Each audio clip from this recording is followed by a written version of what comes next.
Oke, jadi eh, karena waktu sudah menunjukkan pukul 15.10,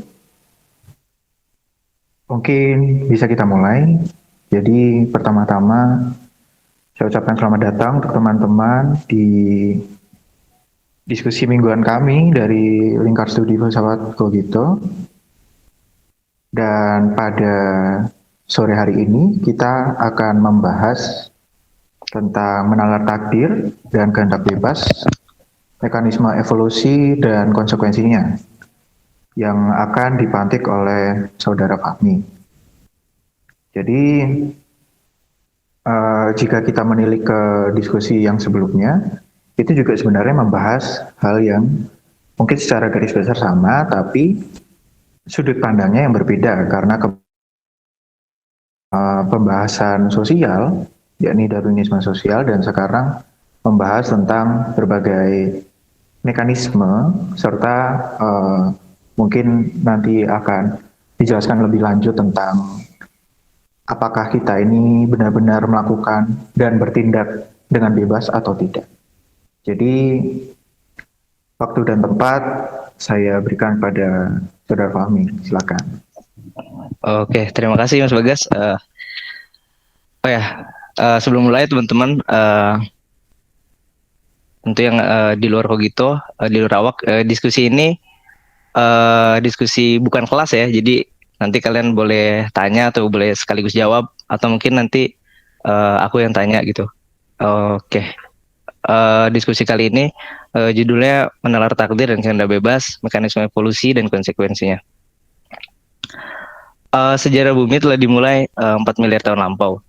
Jauh sebelum kita hadir, jauh sebelum ada makhluk hidup pertama, bumi merupakan katastrofi alami. Nah, bumi purba ini sebenarnya ada beberapa pendapat dari beberapa biologis sama antropologis abad 21, cuman aku ambil yang ini. Bumi purba ini dipenuhi bebatuan yang supermasif, jadi yang barangkali hari ini kita tidak dapat melihat mineral murni sebesar itu. Dari struktur geologi semacam itu, banyak para ahli yang menyimpulkan kehidupan justru bermula di atas mineral-mineral raksasa sembari menerima sumbangan energi dari matahari, petir, dan radiasi kosmik. Meskipun sebagian peneliti tetap kokoh pada kerangka epistemik yang sejak 1871 sudah dimulai diterima para naturalis. Kerangka ini diawali oleh suratnya Charles Darwin kepada Dalton Hooker. Suratnya itu tentang bahwa kehidupan itu bermula di kolam-kolam kecil yang panas, kolam-kolam kecil yang hangat. Nah, para filsuf yang memprakarsai pangkal cerita dari sejarah pemikiran asal-usul kehidupan sejak Thales sampai saat ini, kita terus bertanya mengenai dari mana kehidupan bermula dan seperti apa kekuatan misterius yang barangkali memaksa kehidupan untuk berjalan. Sebelum 1953, para naturalis yang juga berpredikat sebagai seorang saleh mengamini postulat Aristoteles tentang pneuma. Konsekuensi logis dari postulasi Aristoteles mengilhami lahirnya mazhab vitalisme. Nah, sejarah tentang pneuma berarti juga riwayat pertentangan kompetensi intelektual penganut Aristotelisme dan Redisisme. Francesco Redi ini orang yang membantah teori abiogenesis dengan percobaannya di apa sih namanya tabung yang diisi sama kaldu gitu. Mungkin teman-teman yang SMA-nya IPA dulu familiar banget sama Francisco Redi. Kehidupan merupakan keniscayaan, begitu pula rancangan asal-usul yang sejauh ini masih merupakan teka-teki bagi umat manusia. Berbagai hipotesis tumbuh, menghilang, beberapa terbengkalai, sebagian timbul kembali. 65 tahun sebelum Charles, seorang zoologi, tahun 1794 Erasmus Darwin mengajukan suatu hipotesis yang sangat kontroversial. Bukan hanya melampaui zamannya, Erasmus menggoncang kerangka epistemik para esensialisme. Ia mengatakan ini di bukunya apa sih namanya? Zoonomia, bukunya di Zoonomia sekitar halaman 400 kalau nggak salah. Aku lupa karena bukunya nggak di sini. Sewaktu daratan dan lautan barangkali hanya berisi tanaman yang dapat dimakan, jauh sebelum hewan yang akan memakannya muncul, akankah kita mendalilkan bahwa cikal bakal dari seluruh kehidupan organik adalah sebuah benang hidup yang sejenis. Nah, konsepsi kesamaan leluhur ini pada akhirnya dipopulerkan oleh cucu Erasmus, yaitu Charles Darwin. Barangkali terbitnya Origin of Species merupakan revolusi intelektual terbesar yang pernah dialami umat manusia. Dua gagasan penting Darwin tertuang dalam Origin of Species, teori kesamaan leluhur dan seleksi alam. Oke, kita masuk ke teori kesamaan leluhur. Jadi sebelum Darwin, evolusi itu dipahami melalui mekanika esensialisme yang dipelopori oleh John Baptist de Lamarck. Para esensialis memahami dunia sebagai gambaran dari sesuatu yang telah dirancang, sehingga cara berpikir demikian sama sekali menolak keragaman spesies yang berawal dari suatu entitas tunggal pada masa lampau. Para esensialis berpandangan bahwa setiap spesies merupakan sesuatu yang konkret, tidak dapat terbagi atau berubah. Namun setelah terbitnya Origin of Species, para esensialis merubah paradigma berpikir dalam kerangka yang lebih moderat. Di sini ada contohnya, aku ambil Charles Lyell, seorang esensialis juga yang setelah membaca Origin dia uh, merubah pandangannya dari asalnya esensialis yang menyatakan bahwa spesies itu tidak dapat berubah. Jadi ini kata tropisme yang didasari bahwa perubahan itu apa sebutannya? Gradual, jadi lambat laun. Teori kesamaan leluhur melacak keragaman spesies menjadi tingkat yang lebih homogen. Fosil berusia 500, misalnya fosil berusia 560 juta tahun lalu, hingga saat ini dipatenkan sebagai nenek moyang bersama semua vertebrata. Fosil tua itu merupakan agnatha, ikan tanpa rahang yang ditemukan di Yunan. Angiospermae muncul pada zaman Trias, serangga pertama dapat ditelusuri keberadaannya 380 juta tahun silam. Bukti terkuat dari setiap keberadaan nenek moyang makhluk hidup atau ansesornya merupakan fosil-fosil yang terhubur di dalam lapisan tanah. Seperti lingkaran tahunan pada pohon dapat menunjukkan usia atau pada zaman apa tulang berulang terhubur. Nah, selama 3 miliar tahun sejarah kehidupan, anyway, 3 miliar ini diambil dari ini DNA, jang DNA yang sama dari setiap makhluk hidup yang namanya itu Luca, Last Universal Common Ancestor. Makhluk hidup tenggelam dan muncul, punah dan bervariasi, walaupun seleksi alam menunjukkan lebih banyak kehidupan yang telah hilang daripada yang ada hingga saat ini. Tak jarang fosil yang ditemukan para arkeolog menunjukkan variasi yang sama sekali berbeda dari makhluk hidup yang masih ada hingga saat ini, sehingga beberapa biologi ini harus berubah. Celah dari sukarnya pencarian kategorisasi fosil seringkali menjadi pencerah bagi para kreasionisme untuk menunjukkan betapa ratanya teori kesamaan leluhur. Nah, misalnya ketika nenek moyang manusia mengambil jalan yang berbeda dari, ini bukan gorila, harusnya simpanse di sini. Kalau gorila lebih lama dari ini, lebih dari 6 juta tahun yang lalu terjadi di Afrika. Akibat keringnya gurun Sahara, sekelompok hominid terbelah menjadi 3 kelompok besar. Sebagian bermigrasi ke utara, tempat yang penuh dengan semak dan jarang sekali ditemukan hutan lebat. 2,5 juta tahun lalu, akibat Pleistocene glaciation, habitat pepohonan begitu dirugikan. Iklim yang sangat dingin dan kering tidak bisa menjadi penunjang kehidupan bagi beberapa pohon. Namun beruntung untuk beberapa semak yang secara genotip lebih luas beradaptasi dengan temperatur yang cukup rendah. Dengan demikian, Australopithecus di utara mulai melakukan ekspedisi dengan 2 kaki atau bipedalisme, menelusuri semak menggunakan batu sebagai alat berburu dan mulai berpisah dengan simpanse serta ordo primata yang lain. Teori kesamaan leluhur umumnya dilandasi oleh suatu sistem taksonomi yang dicetuskan oleh Linnaeus. Menentukan takson makhluk hidup merupakan suatu usaha yang tergantung pada kecermatan peneliti dalam menelaah fosil. Sebelum maraknya biologi molekuler, teori kesamaan leluhur dirangkai oleh filetik suatu makhluk hidup. Usaha ini walaupun menjadi bentuk perlawanan terbesar bagi Darwin, kalau teman-teman udah baca Origin of Species pasti ngerti gimana frustasinya Darwin soal penemuan-penemuan fosil yang susah gitu, gara-gara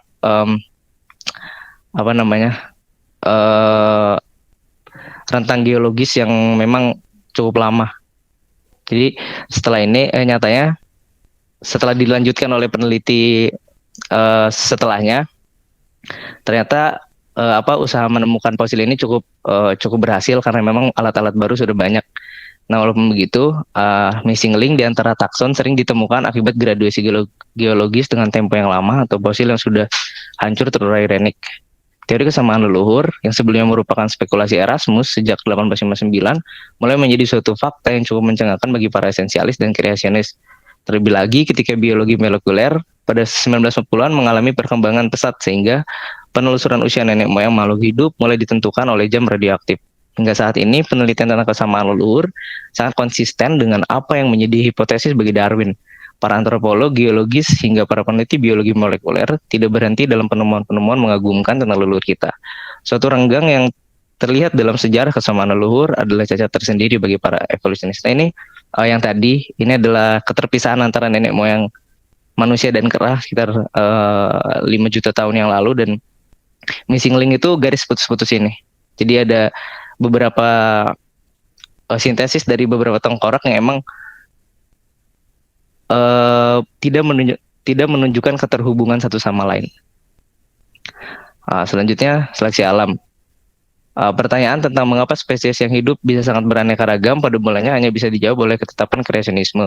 Namun sejak 1940 diawali oleh sintesis biologi modern, logika evolusi semakin kokoh. Akibatnya keragaman makhluk hidup serta bagaimana cara populasi dapat bervariasi dapat dijelaskan dengan gamblang oleh biologi modern. Walaupun demikian, beberapa evolusionis modern mengalami stagnansi dalam penempatan paradigma epistemologisnya. Sebagian merupakan para egoisisme yang digagas oleh Dawkins sebagai contohnya, dan sisanya para altruis yang digagas oleh Maynard Smith. Seleksi alam merupakan mekanisme kunci dalam memahami ekonomi evolusi. Tidak seperti Lamarckisme yang melabeli evolusi sebagai tahap seleksi atau perubahan terus-menerus dalam suatu individu, Darwin memahami evolusi sebagai perubahan dan pewarisan sifat pada derajat populasi. Seleksi alam pada dasarnya selalu terjadi tanpa atau kita sadari. Alam secara kontinu mengeliminasi sekian ketidakbergunaan dalam dirinya sendiri. Sesuatu yang barangkali tidak cocok untuk nilai keseimbangan atau terlalu boros untuk dipertahankan, lambat laun setiap jam, setiap detik, alam selalu bekerja menyesuaikan segala sifat-sifat yang sesuai dengan dirinya. Variasi yang saat ini dapat kita saksikan merupakan yang paling ideal di antara begitu banyak spesies lampau yang sudah punah. Nah, variasi di alam ini dapat terjadi karena masifnya proses seleksi yang sebagian besar menghasilkan kebaruan. Dalam ruang populasi hewan, murni akan selalu ada perbedaan sifat akibat suatu perubahan atau persaingan di alam. Misalnya, societas spesies hewan yang terisolasi oleh rentang geologis yang begitu jauh, akibat migrasi atau bencana, atau persaingan memperoleh sumber daya yang maksimal pada ruang tertentu, dan proses frekuensi perkawinan, serta diferensiasi perilaku. Lambat laun menghasilkan spesiasi. Selanjutnya, perbedaan genotip dan fenotip dalam spesies yang beradaptasi ini dapat menghasilkan suatu kombinasi yang sama sekali baru. Kombinasi terjadi saat spesies melakukan reproduksi. Sel gamet membawa sifat indukan akan mewarisi suatu kebaruan dalam beberapa generasi setelahnya. Nah, ini contohnya gambarnya beruang ya. Beruang itu asalnya dari Amerika Tengah, warnanya coklat, terus ke sebelah utara sini karena banyak pohon dia beradaptasi sehingga kulitnya lebih gelap, dan beruang salju polar bear ini di sini di wilayah Kanada Utara, dia itu kulitnya jadi putih kan karena emang bulunya jadi putih karena emang harus beradaptasi dengan lingkungannya. Serta biasanya beruang apa sebutnya, beruang salju itu lebih besar badannya gitu, karena emang di sana lebih dingin. Nah, selanjutnya dalam kerangka Darwinian yang holistik dapat disimpulkan bahwa suatu kontinuitas perubahan selalu merangkap dengan kausalitas. Maka konsekuensi logis dari evolusi justru meniadakan kehendak bebas. Apa yang seharusnya dilakukan oleh makhluk hidup merupakan keharusan yang telah dirancang sedemikian rupa oleh kehendak alam. Kehendak bebas merupakan suatu delusi atas ketidakmampuan kita menelah motif-motif di balik setiap perilaku diri. Beberapa evolusionis modern seperti Robert Rivers mengungkapkan bahwa penolakan terhadap determinisme biologis merupakan suatu kebohongan yang barangkali membantu manusia dalam peran adaptasinya. Dewasa ini, pihak yang hampir selalu disalahkan atas terjadinya determinisme biologis adalah genom. 1923 di Dublin, Erwin Schrödinger setelah begitu banyak berseteru dengan dunia kuantum dan dengan kesibukan yang luar biasa di suatu aula di Trinity College, ia mengawali ceramah dengan tajuk "Apakah Hidup Itu?". Ia merasa sedemikian menemukan suatu rahasia kehidupan di mana letak perilaku, bentuk, dan segala hal yang disebut hidup sedang dan telah dirancang sedemikian rupa di ruang kecil bernama kromosom. Genom merupakan suatu autobiografi makhluk hidup yang begitu rumit, dirancang oleh hanya 4 huruf yang setiap huruf melambangkan satu basa nitrogen. Ini adenin, sitosin, guanin, timin. Kalau RNA kan timinnya ganti sama urasil. Keempat huruf tersebut menyusun suatu paragraf untuk melakukan sintesis protein. Dewasa ini penelitian menyangkut genom berkembang sangat pesat. Banyak para moralis yang menentang rencana besar tentang percobaan genetik. Nampaknya beberapa orang begitu khawatir akan suatu rahasia besar yang mungkin terungkap dari translasi genom. Kisah tentang masa depan dan masa lalu, kecerdasan dan perilaku hingga rahasia tentang kematian tersimpan rapi di dalam seutas benang kehidupan. Beberapa temuan terkini perihal sifat protein dalam genom sudah dapat kita telusuri. Beberapa ternyata mengatur kehendak manusia, sisanya mengatur persoalan takdir di setiap individu. Di dalam genom makhluk hidup seringkali terjadi suatu pengulangan kata yang justru merugikan bagi kelestarian. Tampaknya evolusi tidak selalu berjalan dengan baik. Beberapa penyakit yang diturunkan biasanya bersifat genetik dan tentu saja tidak ada satupun psikolog atau dokter hebat yang hingga saat ini mampu menyembuhkan penyakit genetik. Jika dalam kromosom 4 seorang terjadi pengulangan kata CAG sebanyak 39 kali atau lebih, maka kewarasan dan kematiannya sudah ditentukan bahkan sebelum menghadapi kehidupan. Penyakit ini dinamai untuk menghargai seorang dokter yang pertama kali mendiagnosanya, George Huntington. Penyakit Huntington merenggut fungsi otak dan kesadaran manusia pada usia baya. Biasanya tergantung pada jumlah pengulangan kata CAG pada kromosom manusia.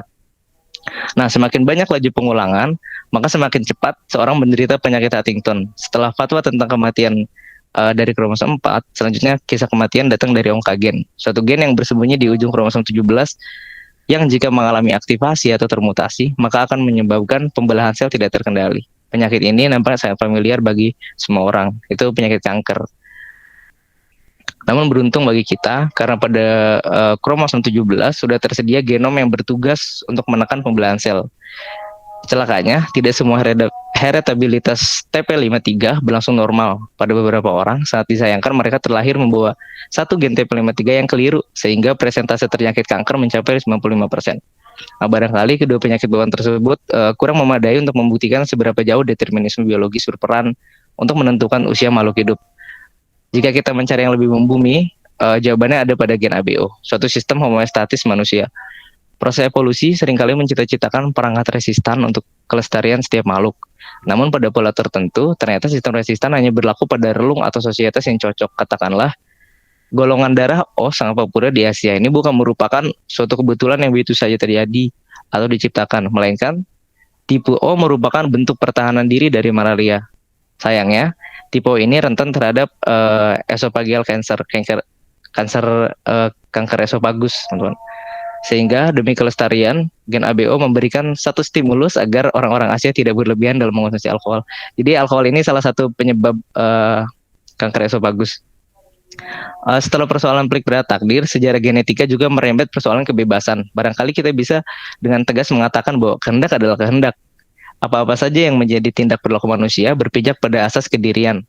Nah, namun semenjak Francis Galton, citra kebebasan yang sudah mapan sejak Magna Carta runtuh. Menurut Galton, bukan hanya hewan domestikasi yang dapat diternak, melainkan juga manusia. Pada tahun 1885, Galton memperkenalkan untuk pertama kalinya istilah eugenika. Galton membuktikan tesisnya dengan menelaah silsilah orang-orang cerdas pada zamannya.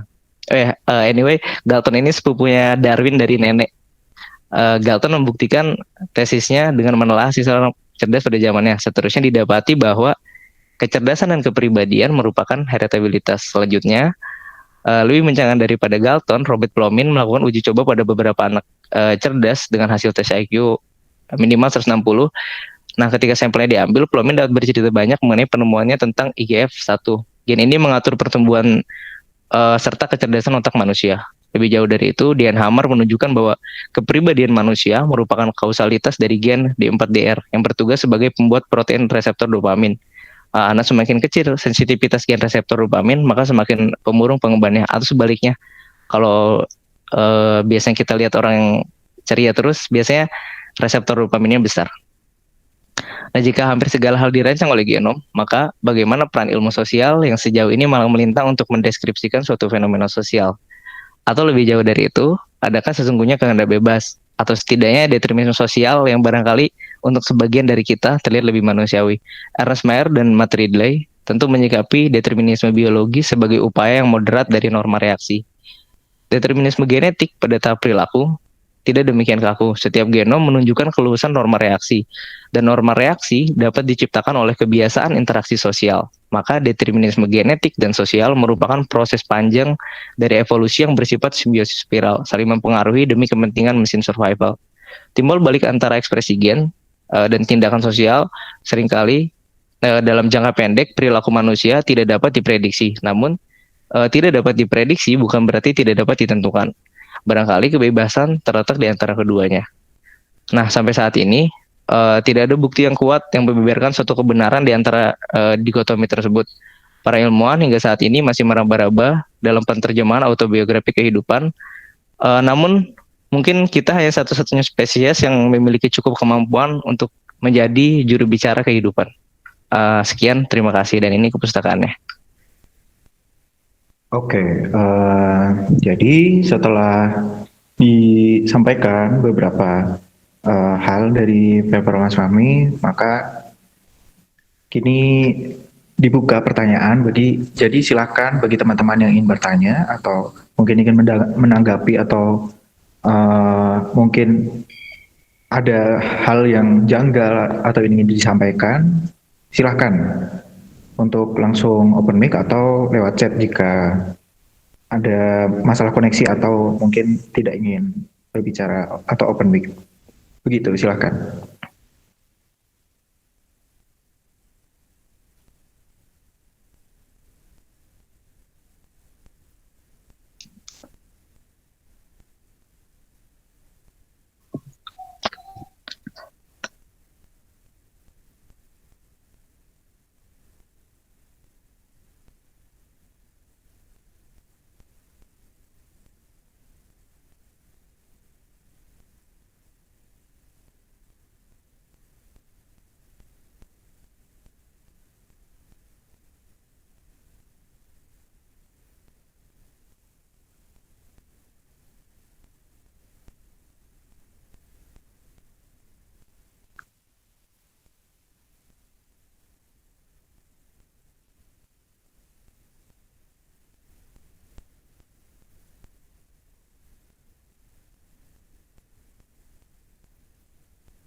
Ya,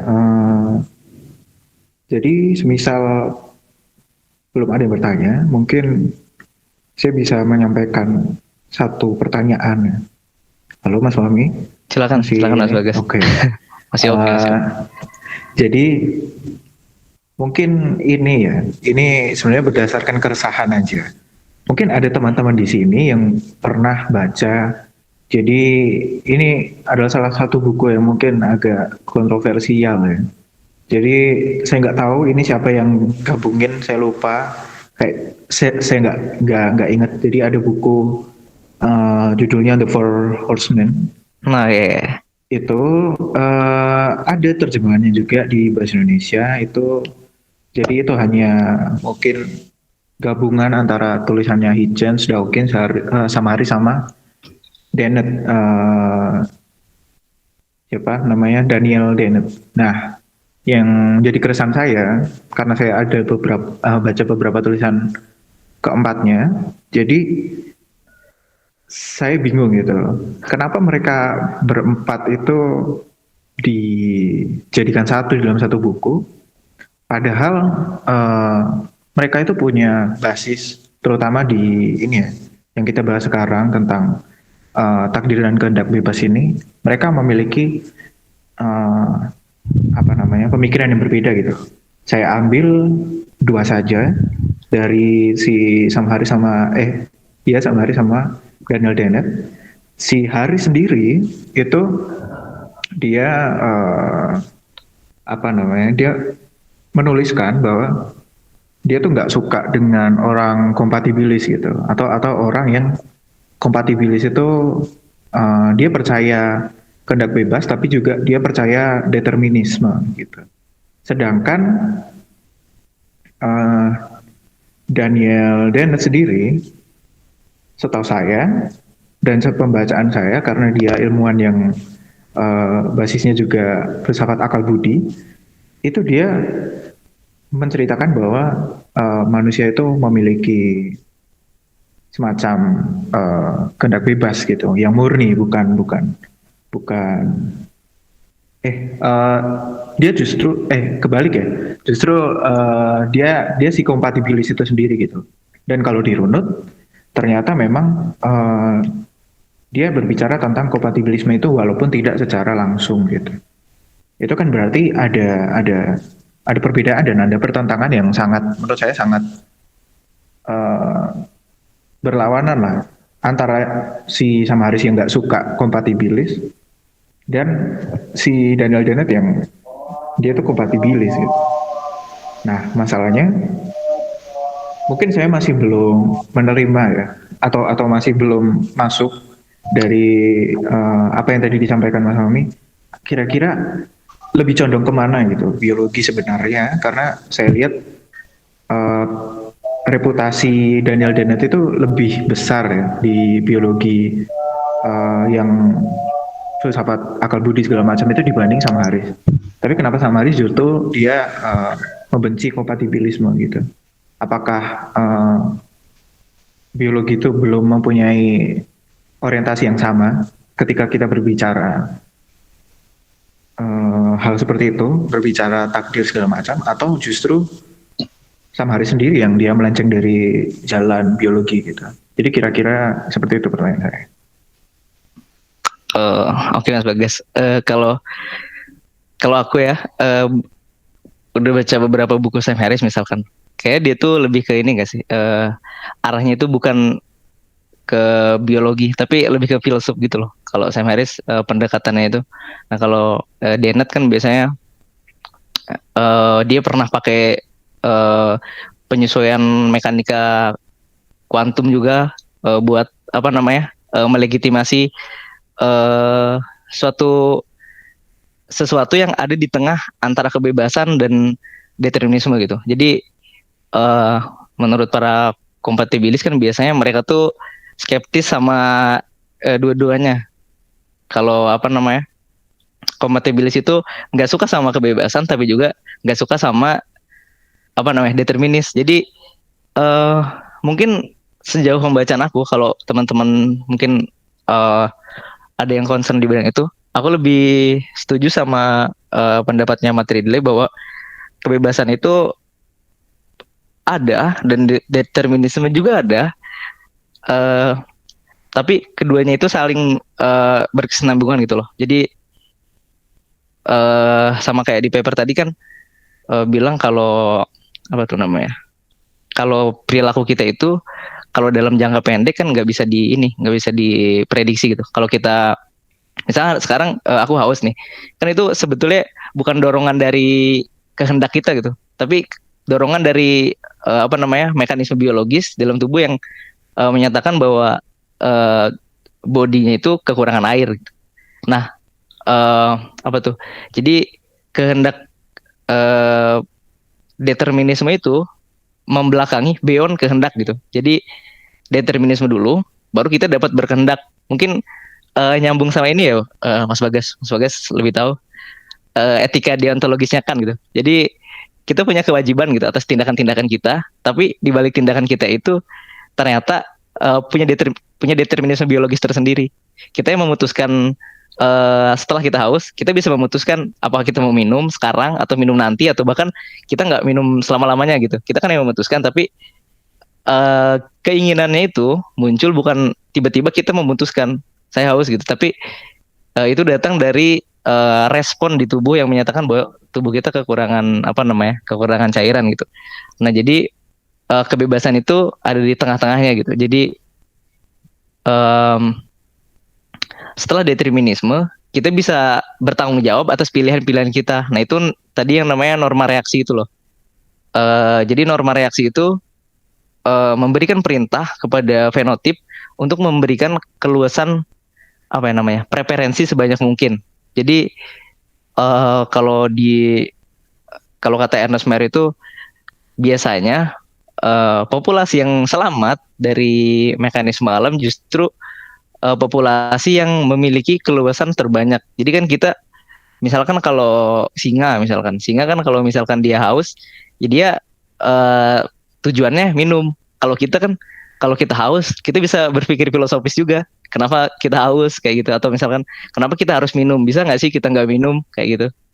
Nah kalau hewan kan sebaliknya gitu. Dia udah ditentukan. Determinismenya lebih besar dan preferensinya lebih sedikit. Terus kalau kita kan bisa proses belajar gitu. Jadi penemuan akal budi itu, dalam tanda petik penciptaan akal budi itu memang barangkali sangat menguntungkan spesies manusia gitu Mas Bagas. Kalau dari aku ya, jadi kebebasan itu intinya ada di tengah-tengah antara determinisme. Jadi kebebasan merupakan suatu kewajiban.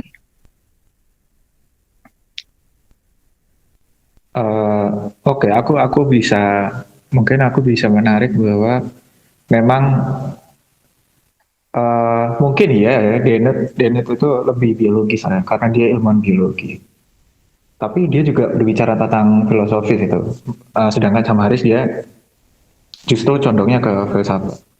Tapi yang menjadi pertanyaanku itu karena si Dennett sendiri itu dia kan ada adaptasionis gitu. Bahwa ya kita itu beradaptasi karena memang semestinya begitu gitu loh. Bukan karena kita ingin, tapi memang semestinya seperti itu dan berjalan seperti itu gitu.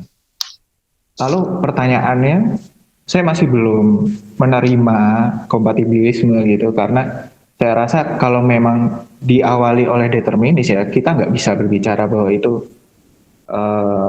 free will itu tadi gitu. Walaupun memang uh, yang sering saya katakan tuh bahwa memang kita nggak bisa mengatakan bahwa satu perlakuan itu adalah murni A atau murni B gitu, bahwa mungkin ada satu perlakuan itu yang sama-sama mewakili keduanya gitu dan tidak ada yang mendominasi. Tapi apakah kalau misalnya seperti itu tadi adaptasionisme itu bisa dikatakan free will gitu, karena mungkin yang kita pilih itu juga berdasarkan uh, adaptasi juga gitu, karena kita merasa bahwa adaptasi seperti ini tuh tidak cocok, walaupun harusnya seperti ini tapi kita merasa tidak cocok.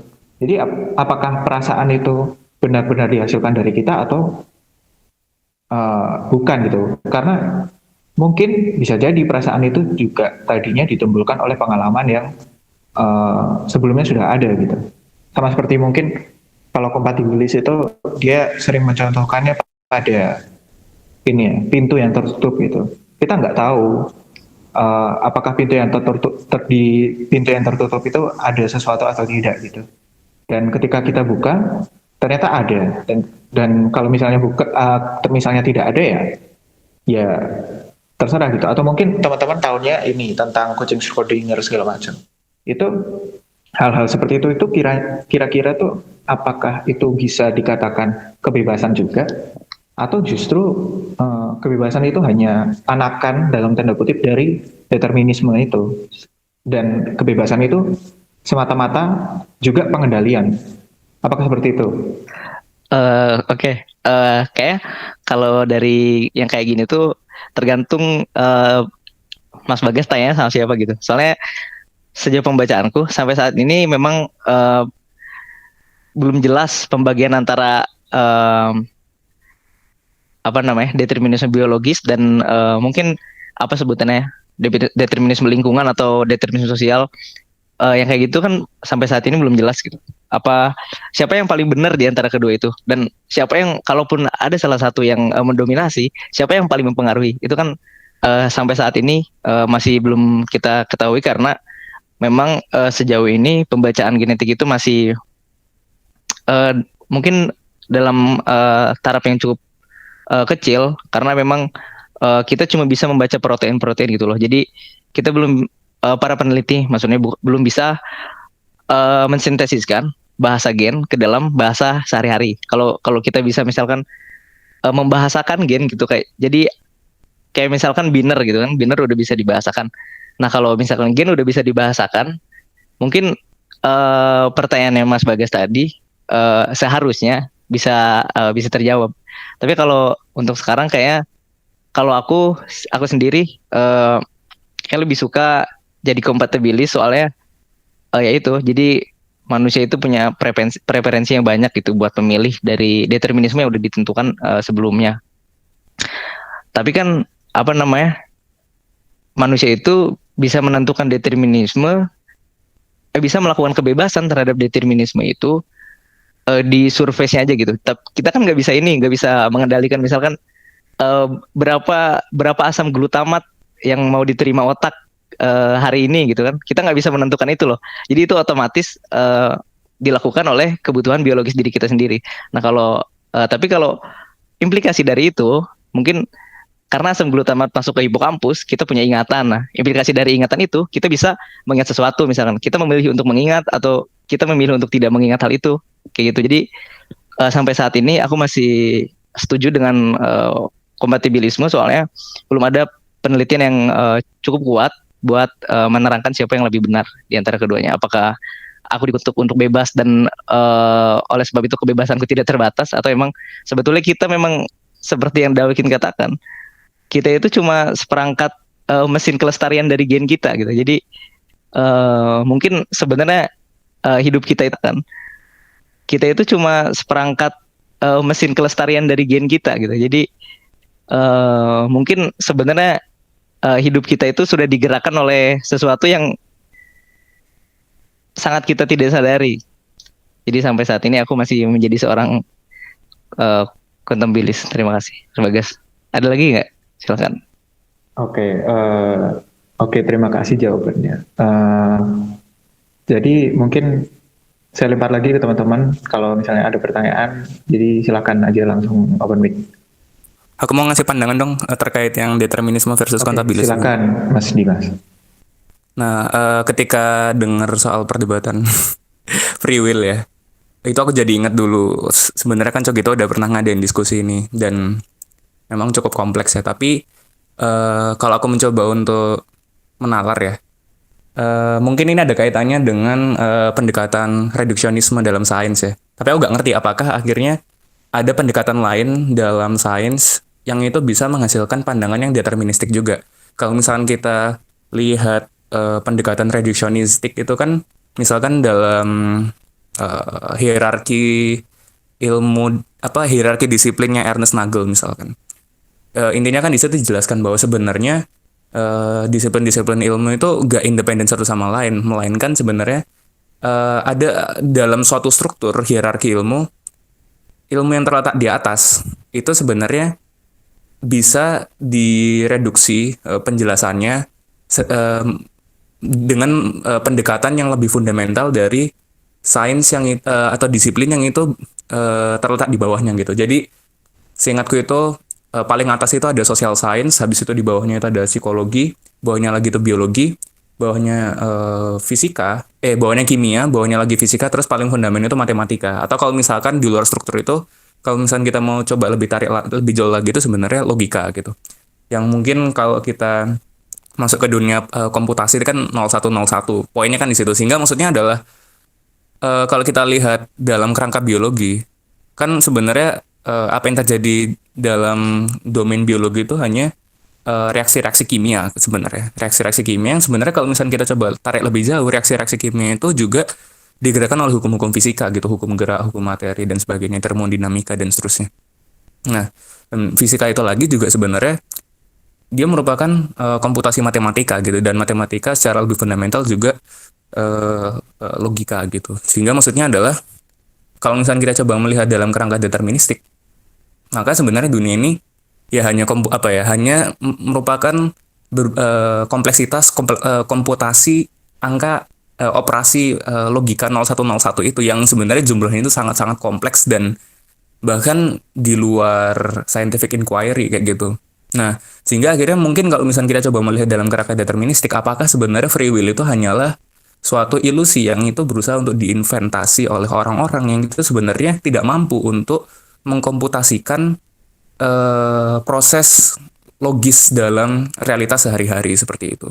Nah, poinnya sebenarnya di situ. Kalau aku mencoba untuk menelaah lebih jauh ya, karena ya konsekuensi logis itu tadi ketika kita mencoba melakukan pendekatan reduksionistik. Cuman akhirnya kalau misalkan pendekatan itu, karena aku belum baca banyak ya, jadi mungkin aku belum tahu kritiknya apa. Mungkin kalau misalkan pendekatan itu bisa dikritik bahwa oh ternyata mungkin reduksionisme itu terlalu jauh dalam menyusun suatu relasi antar disiplin dalam bentuk hierarkis gitu. Mungkin dari situ kita bisa mencoba untuk mencari celah lain bahwa oh ternyata nggak sedeterministik itu juga kayak gitu. Nah itu juga kemarin yang nanti masuk ke lalu bagaimana akhirnya suatu kejadian besar itu dapat terlahir dari hal-hal yang perubahan-perubahan kecil. Kalau misalnya kita melihat realitas itu dalam kerangka komputasi logika gitu kan 0101, maka kayak yang dulu udah pernah sempat dijelasin dan mungkin sering dipakai ya.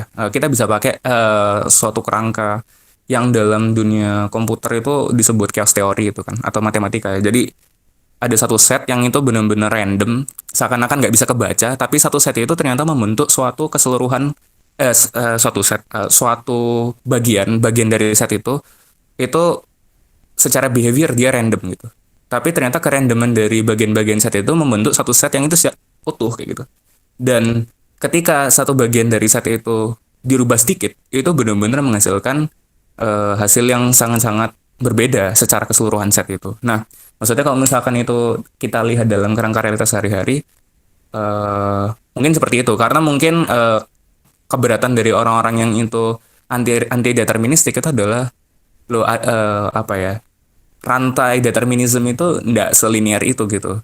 Tapi hal kecil bisa menjadikan hal besar gitu. Tapi apakah itu masuk ke dalam kerangka deterministik? Kalau misalnya dalam kerangka chaos theory ya masih iya gitu. Chaos theory yang pakai pendekatan reduksionistik ya. Mungkin seperti itu. Itu pandanganku sih ketika tadi dengerin. Mungkin Fahmi atau Bagas ada pandangan lain atau teman-teman silakan. Thank you. Baik, terima kasih Mas Dimas atas tambahannya. Jadi mungkin Mas Fahmi ada tanggapan?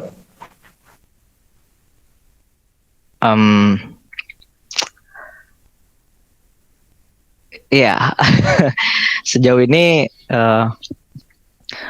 aku memang setuju sama misalkan kalau teman-teman ada yang udah baca bukunya Carlo Rovelli misalkan fisikawan, memang dia mengakui bahwa sebenarnya kerangka free will ini adalah sama kayak kata Mas Dimas tadi merupakan ilusi karena kita itu sebetulnya belum mampu menerjemahkan pola-pola dalam kehidupan kita gitu. Kenapa kita misalkan apa yang kita lakukan hari ini mungkin telah ditentukan oleh beberapa kejadian yang itu lebih kecil, entah di suatu waktu gitu, entah kapan.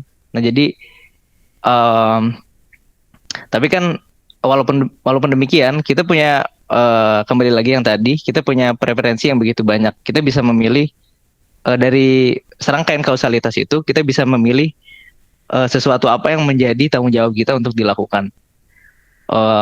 Ya contohnya kayak tadi misalnya kita haus, kita bisa milih mau minum apa enggak, kita mau bisa milih mau minum kapan, sekarang atau nanti. Itu kan walaupun itu deterministik tapi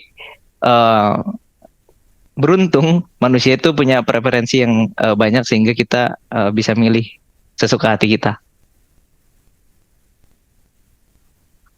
Kalau tanpa paksaan, kalau dipaksakan beda lagi. Silakan Mas Bagas. Oke, sebenarnya itu mungkin sedikit banyak menjawab diriku sendiri. Apakah harus tetap berada di kompatibilis atau tidak? Walaupun sebenarnya kompatibilis sendiri, pembacaanku itu baru mulai memang di zaman-zaman Stoik ya. Baru setelah itu muncul lagi ya biasa lah, skolastik di Thomas Aquinas. Baru setelah itu dipopulerkan sama si Dominius tuh tentang apa namanya premotio fisika atau fisika premotion yang dia menjelaskan tentang sebenarnya peran Tuhan itu bukan pengaruh yang pertama gitu. Jadi pengendalian itu ya tetap kita yang mengendalikan, kita yang memilih gitu. Tapi tetap ada hal-hal yang dikendalikan oleh Tuhan di sisi-sisi sekunder. Tapi sekunder itu adalah hal yang pertama gitu. Jadi yang primer itu hal yang kedua karena dia memilih. Dia menjadi hal yang lebih kuat gitu secara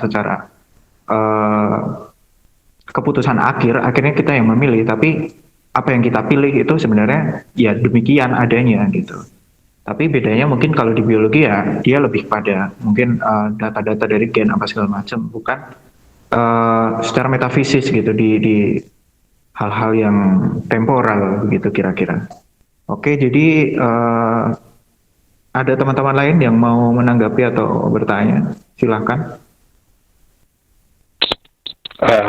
Saya mau bertanya, Mas. Oke, Silakan Mas. Mas Fahmi. Oh iya, jadi kan saya baru pertama kali nih dengar istilah kompatibilis gitu. Terus yang saya pahami dari tadi itu berarti batas dari determinisme sama kebebasan tuh ada di rentang seberapa banyak misal kita manusia punya kebebasan atau ada determinisme itu patokannya seberapa banyak kita punya pilihan gitu kan. Misal kayak yang Mas Fahmi bilang tadi, kita disebabkan oleh sebab-sebab yang kompleks gitu, tapi kita bisa dibilang bebas karena kita mempunyai pilihan-pilihan gitu. Nah itu kategorisasinya itu, oh ini kita bisa disebut bebas karena punya 10 kemungkinan untuk kita pilih. Kita disebut terdeterminisme karena kita hanya punya satu kemungkinan gitu. Nah itu berarti hanya perbedaan derajat kemungkinan yang kita miliki gitu, atau gimana?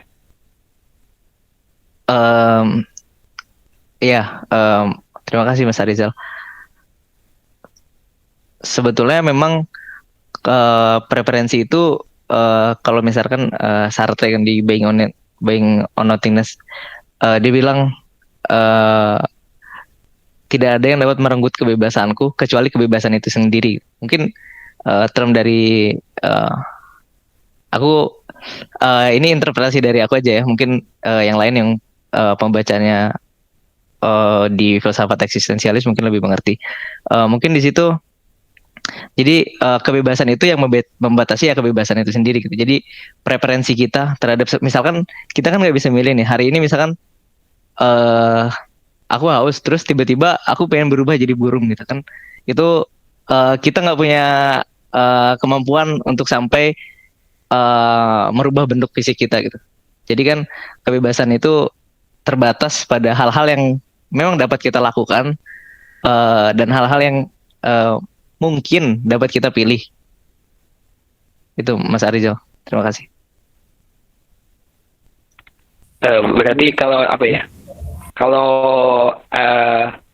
jawabannya kayak gitu berarti jadi kan kalau kompatibilisme itu mengandaikan ada determinisme sama sekaligus ada free will gitu, atau gimana? Ya, jadi sejauh pembacaan aku tentang astaga susah banget nyebutnya. Jadi sejauh pembacaan tentang itu, kebebasan itu yang tadi loh ada di tengah-tengahnya gitu. Jadi tanggung jawab kita terhadap tindakan sesuatu, terhadap kita melakukan sesuatu itu merupakan kebebasan itu sendiri. Tapi kebebasan kita itu dipengaruhi oleh latar belakang apa yang terjadi pada kebutuhan biologis kita gitu. Jadi memang kebebasan itu merupakan tanggung jawab kita terhadap pilihan-pilihan kita.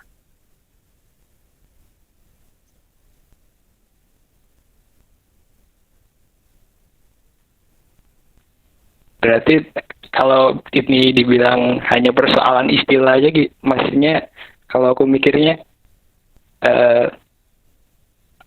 kebebasan tuh kayak cuma istilah karena kita nggak bisa mencerna kompleksitas kasualitas, misal karena penyebab kita tidak langsung minum dan kita harus memikirkan pemikiran filosofis yang kayak tadi dibilang itu, sebab kasualitasnya terlalu banyak dan kita nggak tahu bahwa kita tuh melakukan itu tidak langsung minum tapi malah memikirkan kenapa harus kita minum tuh, kita nggak bisa menjelaskan itu. Jadi kita merasa bebas karena kita nggak tahu bahwa kita nggak bisa menjelaskan penyebab apa yang kita lakukan gitu. Aku bingung dia. Iya Mas Arizal. Kalau sejauh pemahamanku memang begitu. Jadi karena kita nggak bisa menganalisa gitu perilaku setiap perilaku yang kita lakukan, jadi mungkin kita terjebak suatu delusi yang kita sebut kebebasan. Padahal kalau misalkan entah 15 atau 100 tahun lagi, mungkin kalau kita berhasil membaca uh, huruf-huruf atau paragraf-paragraf pada genom kita, mungkin penjelasannya akan berbeda. Apakah memang kita ini sudah ditentukan sedemikian adanya gitu dari sana, bahkan sebelum kita hidup ditentukan oleh perubahan yang terjadi sama ancestor kita, atau memang sebetulnya gen kita itu ekspresinya dipengaruhi oleh lingkungan sosial. Kalau nggak salah, literaturnya banyak di internet, tapi aku pernah baca kalau stres itu kan ekspresi genetik itu berubah. Jadi mungkin emang ada kesinambungan gitu antara determinisme sosial sama determinisme genetik. Jadi kedua-duanya saling mempengaruhi terus-menerus, sehingga pengaruh itu memang ya seperti tadi di paper untuk kelangsungan mesin survival gitu. Tapi sampai sekarang memang mungkin teman-teman ada yang tahu, sejauh pembacaanku aku nggak nemu soal siapa yang paling benar di antara keduanya gitu. Apakah memang free will itu memang ilusi karena memang sebetulnya kita nggak dapat menganalisis, atau memang sesungguhnya free will itu ada karena genetik ekspresi gen itu bisa berubah lewat interaksi sosial. Aku nggak tahu kalau soal itu. Mungkin teman-teman yang udah ada yang menemukan.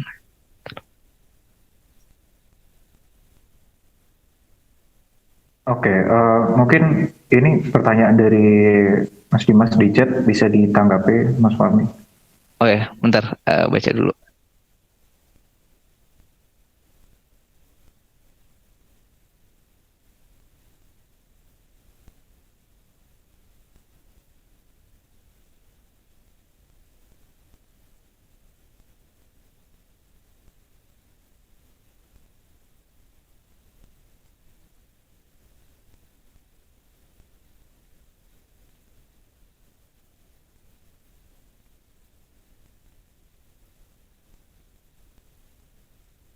Oke.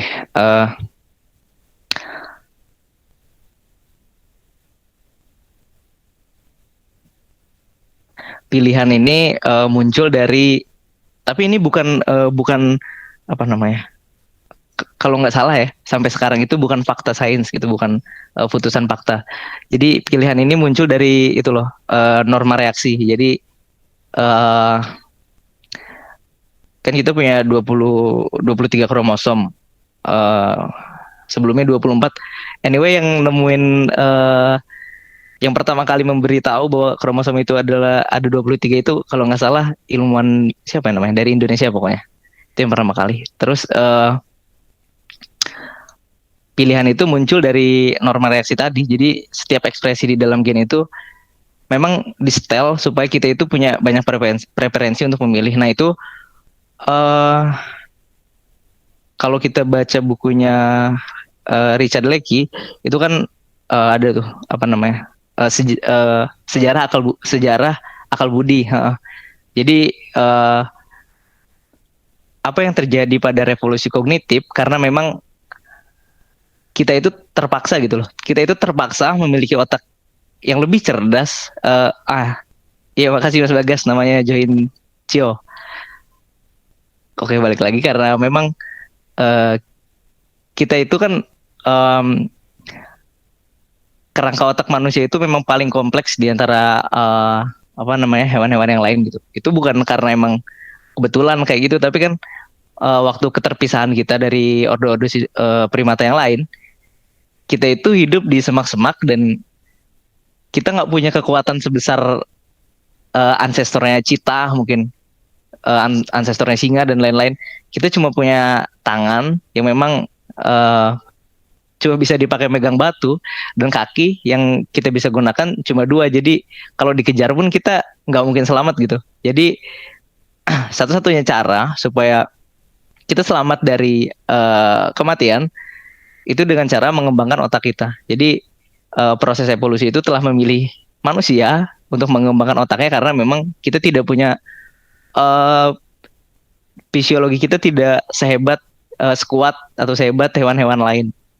Nah, jadi ini juga kalau teman-teman udah baca bukunya Darwin yang Descent of Man, kita bakal tahu bahwa sebetulnya kita jadi manusia itu cuma gara-gara kita turun dari pohon. Kita turun dari pohon, kita jalan karena di Afrika Utara waktu itu nggak ada pohon, banyaknya semak.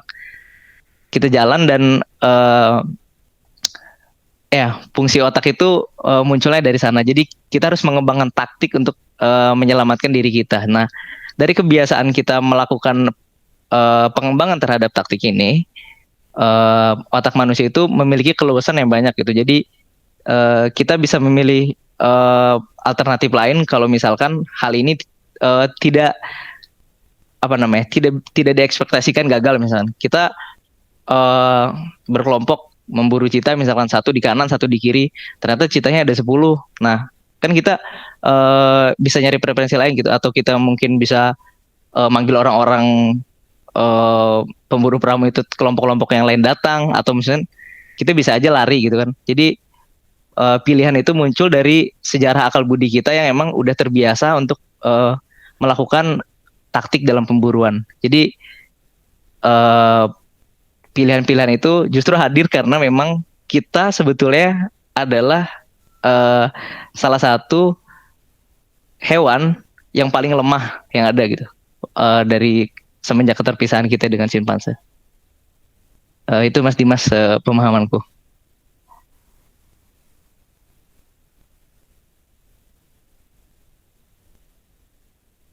Oke, terima kasih jawabannya Mas Fahmi. Jadi misal nanti Mas Dimas ada tanggapan atau dari teman-teman lain yang ingin menanggapi, silakan.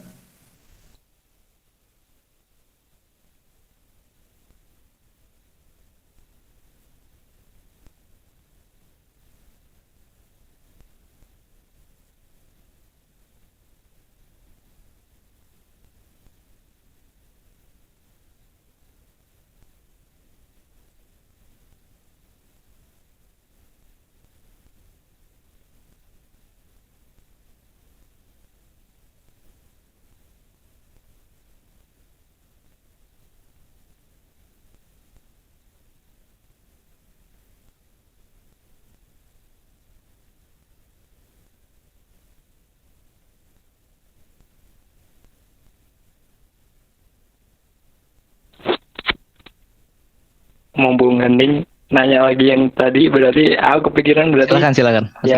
yang kontabilis itu tadi berarti kalau sederhananya kebebasan untuk, bukan kebebasan dari gitu.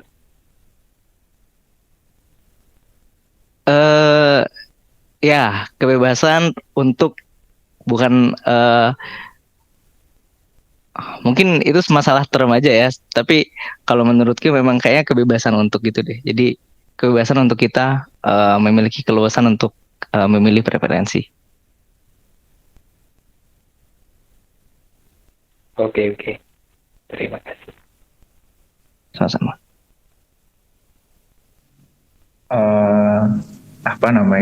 Mungkin untuk lebih gampangnya memahami kompatibilisme itu, menurutku ya, itu mungkin kita bisa ambil dari itu, si Domingo Banes itu, karena dia seorang Thomis ya, walaupun ini sebenarnya argumennya tentang argumen Tuhan, cuma mungkin kita bisa ambil sedikit dari itu, bahwa kita bilang aja sang pengendali ya, bukan Tuhan. Sang pengendali itu entah nanti dokumen gen apa segala macam, kita anggap saja itu sang pengendali. Jadi sang pengendali itu dia adalah sesuatu yang sekunder, sedangkan pilihan kita itu adalah sesuatu yang primer. Nah, sang pengendali itu sekunder tapi dia mengawali, sedangkan kita itu primer tapi kita mengakhiri gitu. Jadi kita yang lebih kuat dari si dalam tanda kutip takdir itu tadi, tapi kita memilih gitu loh. Lebih gampangnya tuh kita lebih kuat tapi kita datang belakangan lah dibanding si penentu itu tadi, si penguasa itu. Kira-kira seperti itu gampangnya.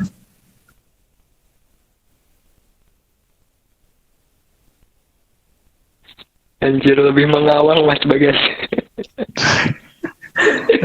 Tapi emang apa namanya? Sebenarnya problematika kompatibilis itu memang lumayan ini ya.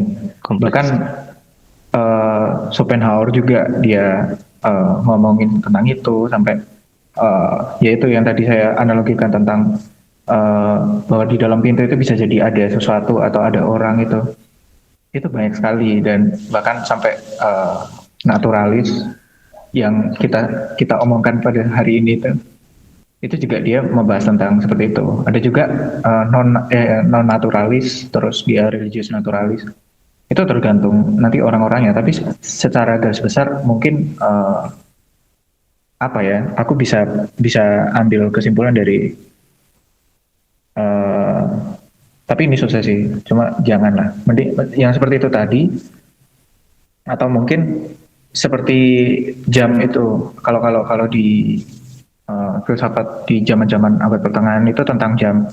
Jadi jam itu dia menjelaskan tentang bagaimana jam itu dikendalikan oleh sesuatu, tapi jam itu bergerak sesuai dengan apa yang dia inginkan gitu loh. Dikendalikannya itu bukan dikendalikan atas pergerakannya, tapi dikendalikan dia diminyaki setiap dia rusak, dia juga diperbaiki ketika dia jatuh misal. Tapi dia tetap bergerak sesuai dengan pilihannya. Nah kira-kira seperti itu kinerja kompatibilis itu.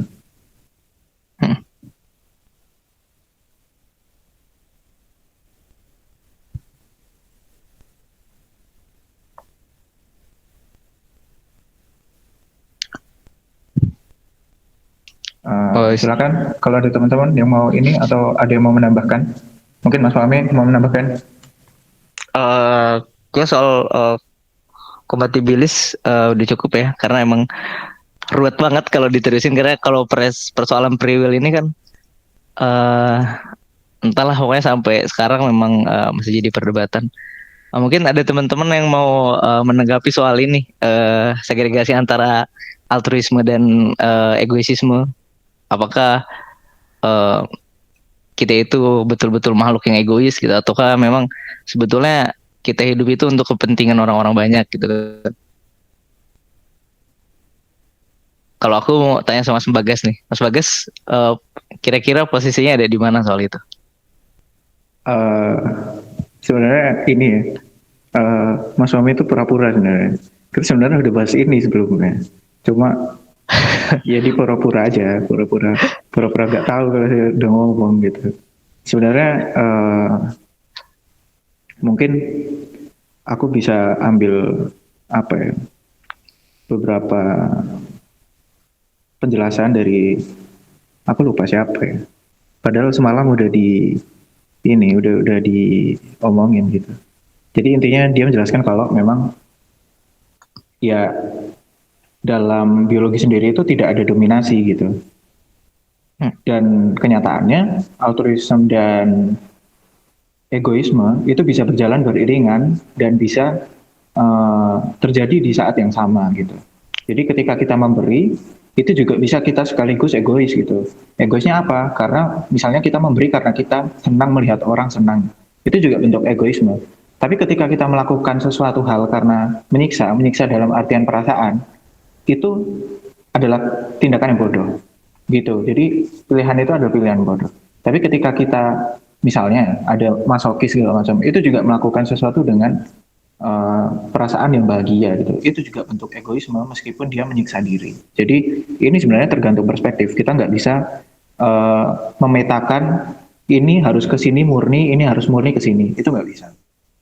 Makanya itu tadi di prinsip biologi, mungkin ini tidak bisa terjadi di prinsip matematika ya, yang negatif tidak mungkin bisa dia berlaku pula menjadi positif, itu tidak mungkin. Tapi kalau di biologi, hal itu bisa terjadi di saat yang bersamaan, kira-kira seperti itu.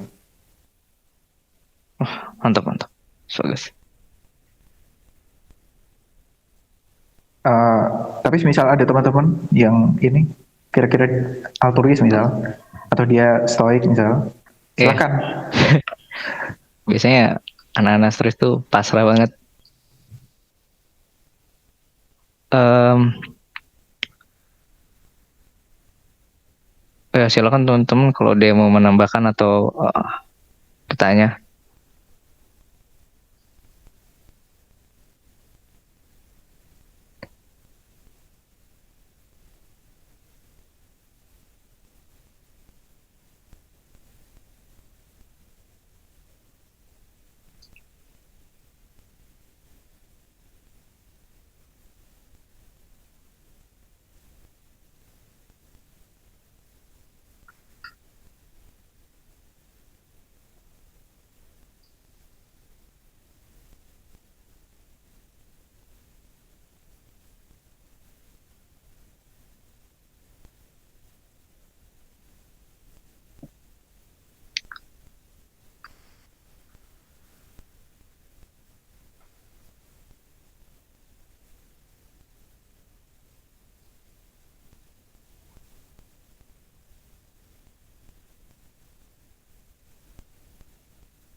Oh ya, soalnya tadi yang soal artus dan egoistis itu, em,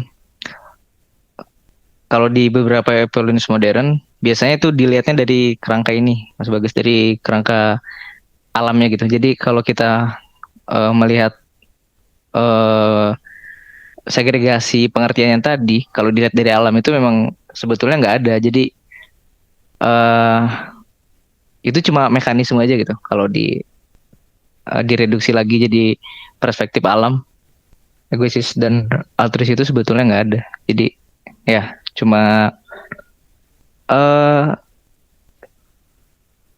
cuma term aja untuk memperlihatkan kepada kita, atau mungkin eh Dawkins emang pengen nyari masalah aja gitu ngasih term egois. Soalnya kalau nggak salah duluan John Maynard Smith duluan nulis tentang altruis sebelum dikritik sama Dawkins.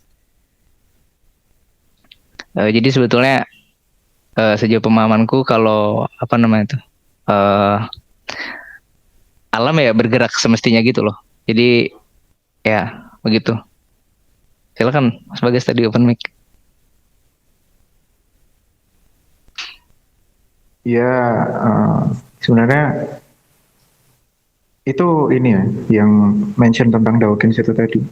Sebenarnya ya wajar aja gitu menurutku, karena ya kenyataannya buku The Selfish Gene itu laku keras gitu.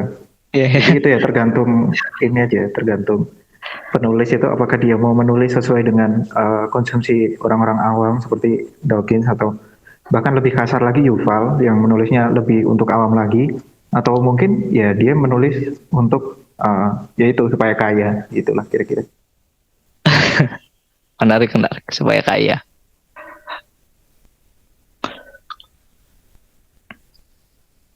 Oke, jadi gimana teman-teman? Ada yang ingin bertanya lagi? Mungkin ini ya, banyak hal-hal yang di luar biologis mau Iya. ditanyain di sini juga silakan, atau mungkin mau nanyain tentang kreasionisme misal dari pandangan biologi, siapa tahu biar bikin geger.